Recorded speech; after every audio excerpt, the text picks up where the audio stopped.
बिस्मिल्लाहिर्रहमानिर्रहीम अल्हम्दुलिल्लाह नहमदुहु व नुसल्ली अला रसूलिहिल करीम अम्मा बाद अस्सलामु अलैकुम व रहमतुल्लाह।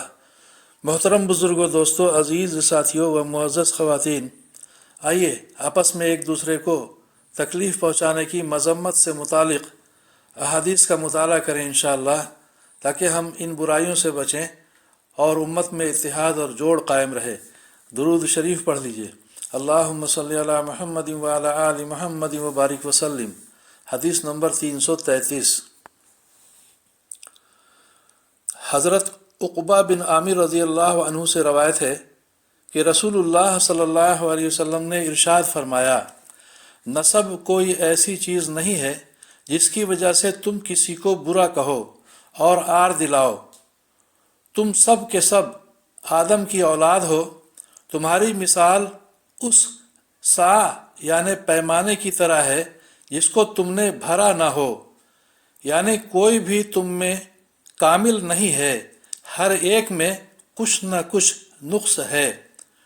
तुम में से किसी को किसी पर फजीलत नहीं है, अलबत्ता दीन या नेक अमल की वजह से एक दूसरे पर फजीलत है। आदमी के बुरा होने के लिए ये बहुत है कि वो फहश, बेहुदा बातें करने वाला, बखील और बुज़दिल हो। मुस्नद अहमद की हदीस, हदीस नंबर 334। हज़रत आयशा रज़ी अल्लाह अन्हा से रवायत है कि एक शख्स ने नबी करीम सल्लल्लाहु अलैहि वसल्लम की खिदमत में हाजिर होने की इजाज़त चाही। आप सल्लल्लाहु अलैहि वसल्लम ने इरशाद फरमाया, ये अपनी कौम का बुरा आदमी है। फिर आप सल्लल्लाहु अलैहि वसल्लम ने इरशाद फरमाया, उसको आने की इजाज़त दे दो। जब वो आ गया तो आप सल्लल्लाहु अलैहि वसल्लम ने उससे नरमी से गुफ्तगू फरमाई। उसके जाने के बाद हज़रत आयशा रज़ी अल्लाह अन्हा ने अर्ज़ किया, या रसूलल्लाह सल्लल्लाहु अलैहि वसल्लम, आपने तो उस शख्स से बड़ी नरमी से बात की, जबकि पहले आपने उसी के बारे में फरमाया था कि वो अपने कबीला का बहुत बुरा आदमी है। आप सल्लल्लाहु अलैहि वसल्लम ने इरशाद फरमाया, क़यामत के दिन अल्लाह ताला के नज़दीक बदतरीन दर्जे वाला वो शख्स होगा जिसकी बदकलामी की वजह से लोग उससे मिलना जुलना छोड़ दें। अबू दाऊद की हदीस। फ़ायदा, रसूलुल्लाह सल्लल्लाहु अलैहि वसल्लम ने आने वाले शख्स के हक़ में मज़म्मत के जो अल्फाज फरमाए, उसका मकसद हकीकत हाल से बाखबर फरमा कर उस शख्स के फ़रेब से लोगों को बचाना मकसूद था। लिहाजा ये गीबत में दाखिल नहीं।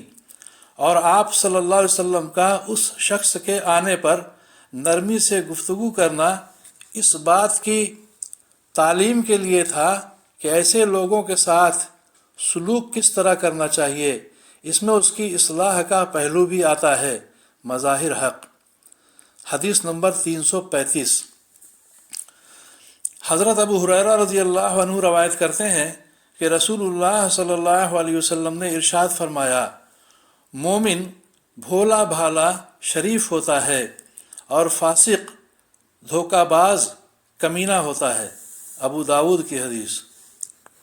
फ़ायदा, हदीस शरीफ का मतलब यह है कि मोमिन की तबीयत में चालबाजी और मक्कारी नहीं होती।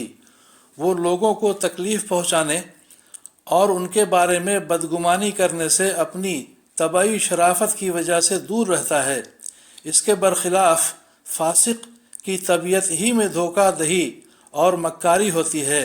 फितना व फसाद फैलाना ही उसकी आदत होती है। तर्जुमान अल सुन्नह, हदीस नंबर 336। हज़रत अनस रज़ी अल्लाह अन्हु रवायत करते हैं कि रसूलुल्लाह सल्लल्लाहु अलैहि वसल्लम ने इरशाद फरमाया, जिसने किसी मुसलमान को तकलीफ़ दी उसने मुझे तकलीफ़ दी, और जिसने मुझे तकलीफ़ दी उसने यकीनन अल्लाह ताला को तकलीफ़ दी, यानी अल्लाह ताला को नाराज़ किया। तबरानी और जामे सग़ीर की हदीस। अल्लाह ताला हम सभी को इन तमाम बुराइयों से, लोगों को तकलीफ़ पहुँचाने, लोगों को नुकसान पहुँचाने, मक्कारी کرنے اور فریب دہی سے اور تمام تر برائیوں سے بچنے کی توفیق عطا فرمائے، اور مل جل کے اتحاد کے ساتھ رہنے کی توفیق عطا فرمائے، کہنے سننے سے زیادہ سمجھ بوجھ کے صحیح عمل کی توفیق عطا فرمائے۔ اللہ تعالی ہم سبھی کی پریشانیوں کو دور فرمائے اور دونوں جہاں کی عافیت مقدر فرمائے، آمین یا رب العالمین۔